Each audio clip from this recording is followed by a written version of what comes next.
Welcome to the deep dive. Today, we're getting into the incredibly fast world of table tennis. I mean, have you ever really stopped to think about what makes an elite player just so good under pressure? That ability to perform optimally with that blistering speed, it's definitely more complex than just having a powerful shot or, raw talent. Okay, so let's unpack this. We're diving into a really fascinating study.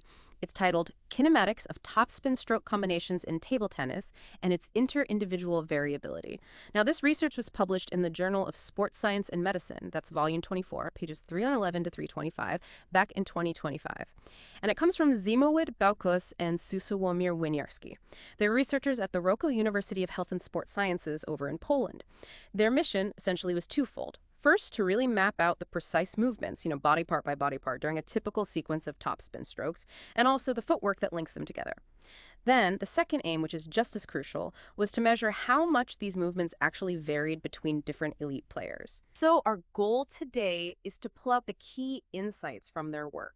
We want to help you understand the sort of hidden mechanics behind top-level table tennis and, importantly, what it could mean for coaching and learning the game. Yeah, and what's really interesting here is that they didn't just look at single shots in isolation.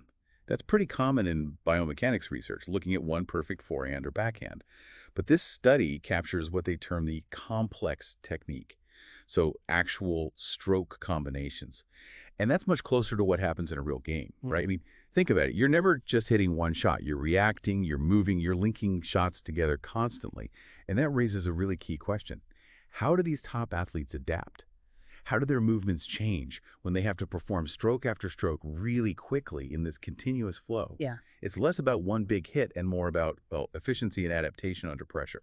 Absolutely. And table tennis is unbelievably fast. People always say it's one of the fastest sports out there. The reaction times are just tiny. You're facing these incredibly time-scarce situations, especially in real matches. Players are often forced into this super fast play right at the table, really close in, not much time or space for big windups. It's a game of milliseconds, truly. Exactly. And this study really shines a light on that high-pace reality. A core finding, maybe the core finding, is that when players perform these stroke combinations at high speed and the angular velocities are huge, hundreds of degrees per second in some joints, they actually reduce their range of motion significantly in specific body segments compared to what you'd see if they were just hitting a single powerful shot with lots of time. Reduce their range of motion. That sounds a bit counterintuitive, doesn't it? You'd think more range equals more power. You would think that, yeah. But think about the time constraint. For instance, trunk rotation. We know from other studies it can be over 130 degrees for a big single topspin forehand. In this study, during the combinations, it was down to just several tens of degrees, a huge difference. Wow, okay. And it wasn't just the trunk. Knee flexion and extension, normally maybe over 40 degrees for a single stroke prep and follow through. Here is down to maybe 10, 20 degrees. Same kind of thing with shoulder flexion, dropping from potentially over 100 degrees down to around 70 for one type of forehand. Yeah. And elbow flexion, too, reduced quite a bit. So they're tightening everything up. In a way, yes. It seems to be a key adaptation. The bigger picture here for coaches, for players, is that when time is incredibly short and speed is the absolute priority, players, maybe consciously, maybe not, they shorten those movements. They might generate a bit less raw force on that one shot, considered in isolation, but they maintain the pace. They're ready for the next ball almost instantly. It's almost like borrowing energy from the incoming ball rather than generating everything from scratch each time. That's a concept you hear a lot in fast, close-to-the-table exchanges. Redirecting rather than purely creating force. That borrowing energy idea really resonates. So, okay, what's the takeaway then? For someone wanting to get faster or a coach teaching speed, should we be actively coaching smaller, more compact movements, even if it feels less powerful initially? Well, it's maybe not just smaller, but more efficient and adapted. The key takeaway seems to be that adjusting your movement range, optimizing for speed, and your readiness for the very next shot, rather than winding up for maximum power on every single ball that's a critical adaptation for this fast, close-in play. It's all about fluidity, being ready for the next action almost before the current one is finished, not resetting completely for a huge swing each time. It's a different mindset, a different physical approach needed for those rapid-fire rallies. Okay, so let's get into the specifics of how they achieve that efficiency. The study looked closely at a particular sequence, right? A common one. It was a topspin backhand then a topspin forehand after pivoting from the backhand corner. They called that FBA, forehand backhand corner. And then finally, a topspin forehand from the forehand corner, the AF. They broke down how all the body parts contributed. They did, yeah. And generally, what they confirmed is that it's a full-body effort. Multiple segments, from the ankles right up to the hand, working together in a coordinated chain for every single stroke. It's never just the arm doing the work. For that initial topspin backhand, there were lots of coordinated movements, obviously, but what really stood out was the wrist speed. The supination, that sort of inward twisting rotation of the forearm and wrist, it hit P's of around 146 degrees per second. 1,000 degrees per second. That's hard to even imagine. It's incredibly fast, faster than your eye can track, basically. This whip-like action, combined with quick shoulder rotation, seems to be a major speed generator for the backhand. It resulted in a hand speed, the linear velocity, of about 7.5 meters per second. Pretty quick. Okay, then moving to that forehand after the pivot, the FBH. Right, the FBH. Here you saw significant body realignment. Yeah. The player pivots, the right leg steps back, there's hip flexion, some outward rotation, the trunk rotates right, all setting up the shot. Then in the hitting phase itself, the trunk extends and rotates back to the left. That helps shift the center of gravity effectively. What was interesting here was how the lower body and trunk really initiated things, allowing the shoulder and elbow to be a bit more compact. They still generated speed, but maybe with only about 50 degrees of shoulder flexion and 30 of elbow flexion. The hand speed for this one came out around 5.44 meters per second. Slightly slower than the backhand then. A bit, yeah. Which makes sense given the pivot involved. And then for the last shot, the forehand from the forehand corner, the FFS, the FF.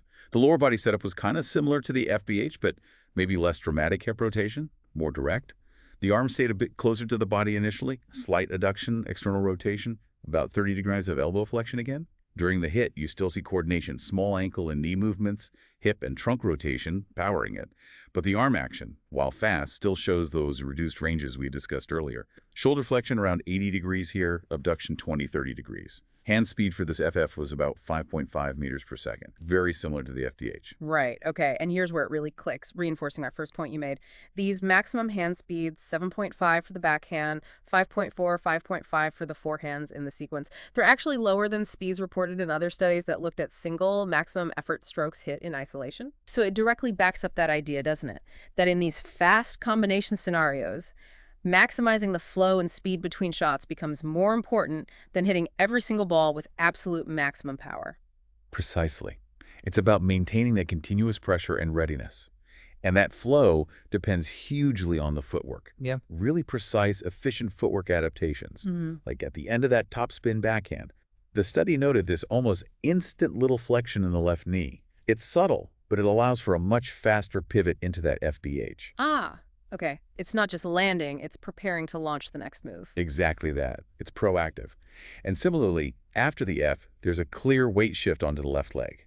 That immediately sets them up for the next step, maybe moving back towards the center or anticipating the next return. It just highlights how these elite players prioritize fluidity and rapid repositioning. They aren't trying to plant themselves into a perfect, super stable, max force stance for every single hit in a rally. It's more like a dance, really. Constant adjustment, constant preparation for what's coming next. So we have this picture of incredible coordination, speed, efficiency, almost like a perfect machine, which makes you think, okay, surely all elite players must move in exactly the same way to achieve this. But the study's findings on variability, on how different players achieve these results, that was really surprising, wasn't it? Oh, absolutely. This part is fascinating, and I think it has huge implications for coaching.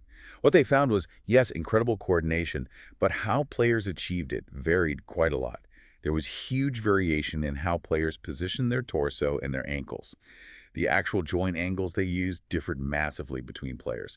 We're talking quartile coefficients of variation, a measure of spread, sometimes in the hundreds of % for those joint positions. Hundreds of %, so very different postures. Very different setups in the trunk and ankles, yes. However, there was less variation in the alignment of the knees, hips, and, for the most part, the shoulders and elbows. Those seemed a bit more consistent across players. Okay, so some parts vary wildly, others less so. Right. But here's the crucial part, the real takeaway. Despite all that variability in how they positioned themselves, in the specific joint angles they used, the outcome was remarkably consistent. Specifically, the maximum angular velocities they achieved during the hitting phase, and most importantly, the maximum linear speed of their hand hitting the ball. Those showed much less variation between the players. So different methods, same result. Essentially, yes. This is a fantastic example of what researchers call functional movement variability. It's this idea that athletes can use different movement patterns, different solutions, to achieve the same high-level functional outcome.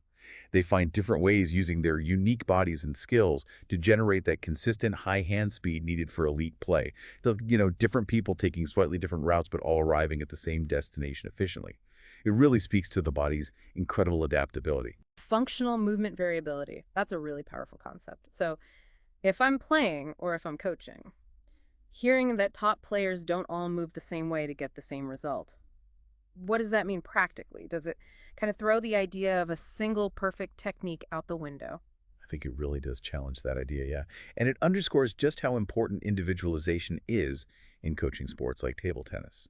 Instead of trying to force every single player into one rigid, textbook model of technique, maybe we should embrace this variability.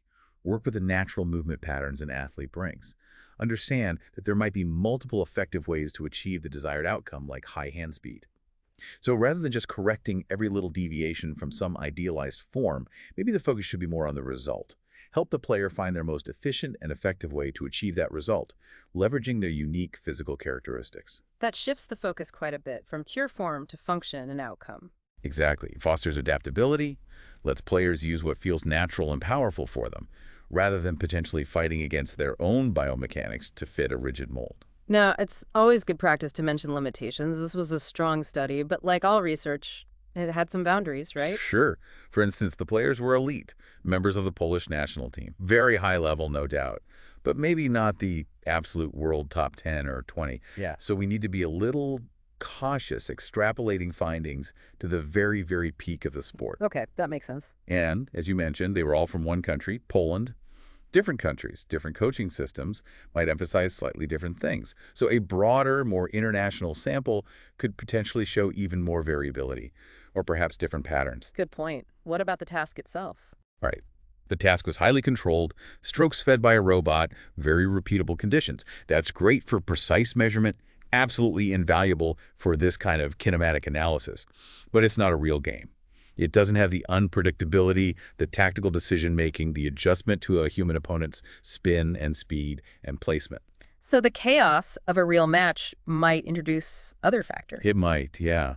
Future research looking at similar combinations, but maybe in more varied, unpredictable settings, or even during actual match play analysis, could definitely add more layers to this. It's a complex picture. Still, what an incredible deep dive. We've learned that elite players adapt to that intense speed in table tennis, partly by, perhaps counterintuitively, reducing their range of motion in combinations. They prioritize the flow, the quick transitions, over hitting every shot with absolute max power. And maybe the most striking insight is that they achieve very consistent results, like that critical hand speed, through quite varied individual movement patterns.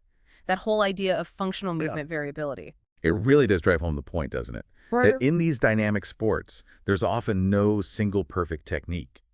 The human body is amazing in its ability to adapt, to find different ways to solve the same movement problem and achieve high-level results. So maybe a final thought for you listening is, how might recognizing this principle, this functional variability, change how you approach your own practice or how you coach, moving away from maybe rigidly enforcing one technique towards fostering more flexible, adaptable, and individually effective movement? A really powerful question to ponder. We've definitely only scratched the surface here today. If you want the full details, all the specific kinematic data, the statistical analysis, we absolutely encourage you to read the full study. Again, you can find it by searching for kinematics of topspin stroke combinations in table tennis and its inter-individual variability. It's in the Journal of Sports Science and Medicine, Volume 24.